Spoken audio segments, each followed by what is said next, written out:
yeah, yeah, yeah, yeah, yeah, yeah, yeah. Hi guys, j'espère que vous allez bien et que vos projets se portent bien. Et même si ça ne va pas, ça va aller par la grâce de Dieu.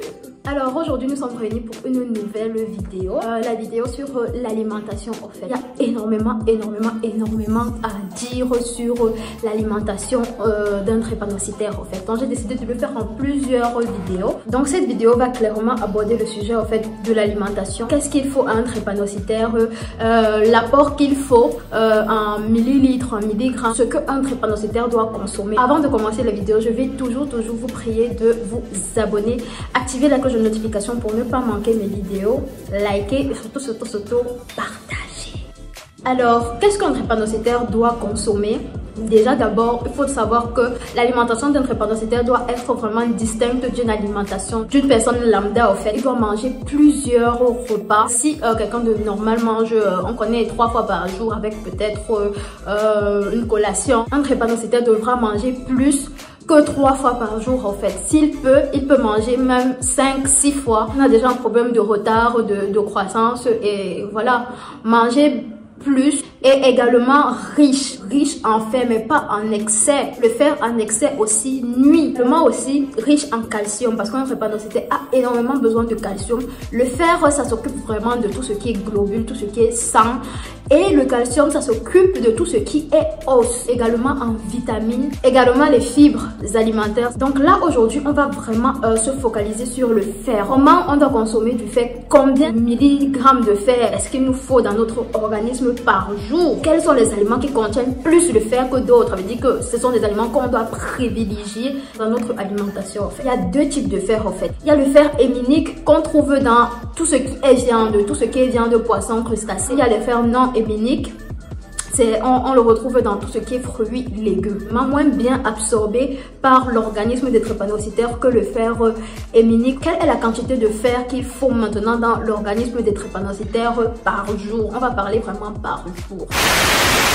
Un adulte perd 1 mg de fer chaque jour dans les selles, les urines, la peau. Il faut d'abord toujours se soucier de 1 mg que un adulte drépanocytaire perd chaque jour de fer. Pour les femmes maintenant, non seulement la femme perd comme l'adulte en fait, donc 1 mg, mais en plus on a des règles qui nous font perdre encore du sang, donc du fer, chaque mois en fait. Donc quand c'est pesé, on perd environ 25 à 30 millilitres de sang par mois. Donc chaque mois 25 à 30 millilitres de sang. Donc, ce qui fait en sorte que la femme en termes de jours, en fait, la femme perd environ, parce que quand on convertit 25 à 30 millilitres de sang, plus des 1 mg de la perte normale pour un adulte, la femme se retrouve en train de perdre environ 2,2 mg de fer par jour. Ce qui est encore plus énorme pour la femme drépanocytaire. Maintenant, le nouveau-né ou bien l'enfant de 1 à 9 ans a besoin environ de 7 mg de fer par jour.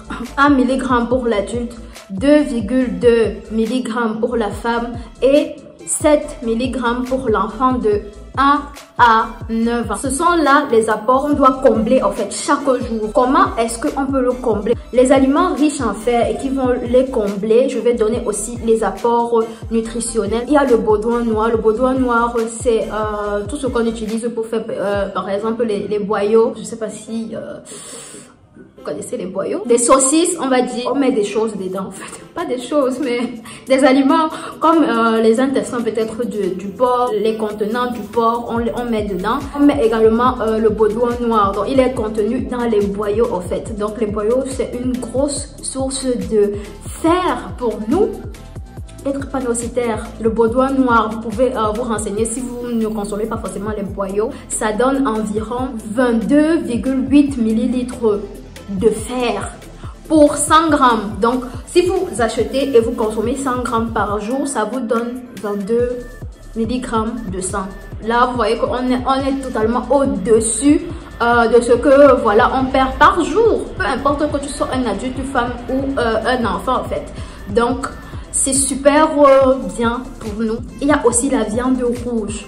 privilégions la viande rouge à la viande blanche parce que la viande blanche est pauvre vraiment en fer. Mais la viande rouge, et surtout la viande de porc, la viande de bœuf, ce sont des viandes vraiment très riches en fer. Donc si vous décidez de faire 100 grammes de viande rouge, en fait, vous obtenez en fait 18 mg de fer dans votre corps. Le gigot d'agneau aussi, c'est super bon déjà. Personnellement, j'aime trop. Ça contient du fer, du phosphore, ça contient des vitamines B1, B2 et ça contient pour 100 grammes de gigot d'agneau ou d'agneau, vous obtenez 8 à 13 mg de fer. C'est super. Tout ce qui est coquillage, tout ce qui est crustacé, tout ce qui est huître, tout ce qui est poisson, c'est tout bénéf pour nous, tout bénéf pour nous. Surtout il y a des huiles là, par exemple l'huile de foie de morue, l'huile de génisse. Ce sont des huiles qu'on peut consommer en aliment. Bien que c'est souvent très pas bon, mais il y a aussi des gélules. Ce sont des huiles de poisson qui donnent beaucoup de fer à l'organisme d'un drépanocytaire, mais vraiment pour tout ce qui est crustacé, tout ce qui est poisson, environ 2,8 mg par jour, donc par repas pour 100 grammes. Mais la petite précision, c'est que pour les femmes enceintes, il n'est pas conseillé de consommer des huîtres parce que il y a des risques vraiment d'infection parasitaire. Les épinards.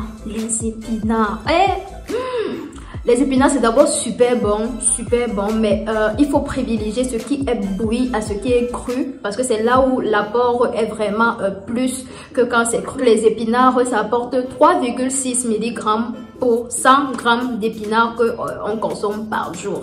Donc c'est super bien parce que non seulement les épinards, on peut les faire de différentes manières, on peut les retrouver dans plusieurs repas. Ici, il y a où je suis, par exemple, ce qu'on appelle la morilla. La morilla, c'est des épinards en fait qu'on fait d'une façon. Et dans mon pays, il y a ce qu'on appelle le héros. C'est des épinards qu'on fait d'une autre façon.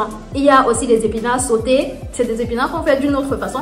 Mais pour vous dire qu'en fait, privilégier vraiment les repas variés. Il y a aussi les légumes secs. Les légumes secs comme les lentilles, les petits pois, les haricots verts, haricots rouges, le haricot vert, le haricot rouge, l'haricot de soja. Bien que le haricot de soja est moins bien absorbé, mais ça a aussi de l'apport en fer.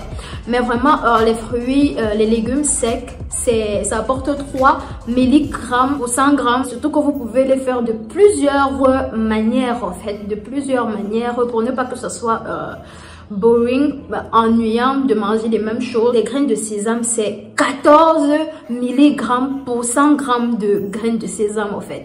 Et non seulement ça apporte le fer, c'est aussi un antioxydant. Également les épices. Comme épices, je vous conseille fortement la coriandre, le thym, cumin, curry et gingembre. Franchement, le gingembre déjà, ce n'est même plus à parler en fait. Le gingembre, tout le quartier sait que c'est bien, même si c'est même pas pour nous les drépanocytaires. Le gingembre est super bien.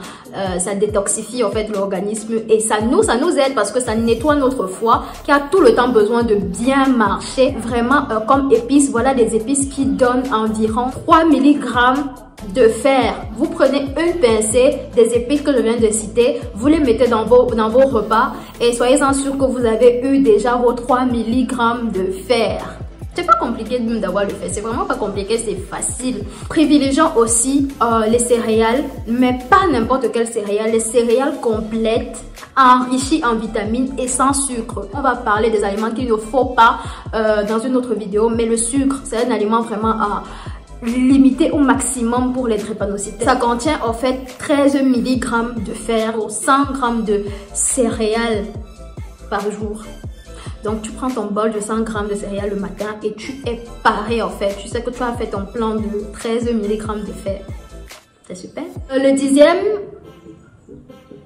je sais même pas si on comptait en fait. Mais bon, le chocolat noir, c'est enrichi en fait. Ça veut pas dire qu'on va prendre tout le chocolat noir et manger en une seule journée. Pas du tout. 2 carrés de chocolat noir suffisent pour augmenter ton apport en fer. Moi-même, je ne suis pas une consommatrice de chocolat noir, mais voilà. prendre un ou deux ou jeter ça dans le café ou dans le lait chaque matin. Hein, c'est super aussi bien. J'ai parlé de café, mais non, pas du tout. Jeter le chocolat noir dans le lait, c'est mieux. Mais pas le café, parce que le café, ça déshydrate énormément et ça n'apporte pas, ça ne nous donne pas de fer. Si vous avez bien compris cette vidéo, ça veut dire que vous avez déjà une petite idée de ce que vous pouvez consommer. Vous avez exactement aussi les quantités. Toutes ces quantités dépassent très largement la quantité de fer qu'on perd chaque jour. Donc, si vous vous adonnez vraiment à manger au moins un aliment de ce que j'ai cité ici chaque jour, sachez que vous allez faire votre plein de fer en fait. Nous sommes donc arrivés à la fin de cette vidéo. J'espère que cette vidéo vous aura plu et il y aura des continuités de vidéos dans la playlist alimentation. J'espère que vous aurez en tiré beaucoup d'idées pratiques pour commencer à manger des aliments qui vont vous donner du fer chaque jour, hein, parce qu'on en perd chaque jour et il faudrait que on en gagne aussi chaque jour. On se retrouve prochainement pour une prochaine vidéo. Bisous.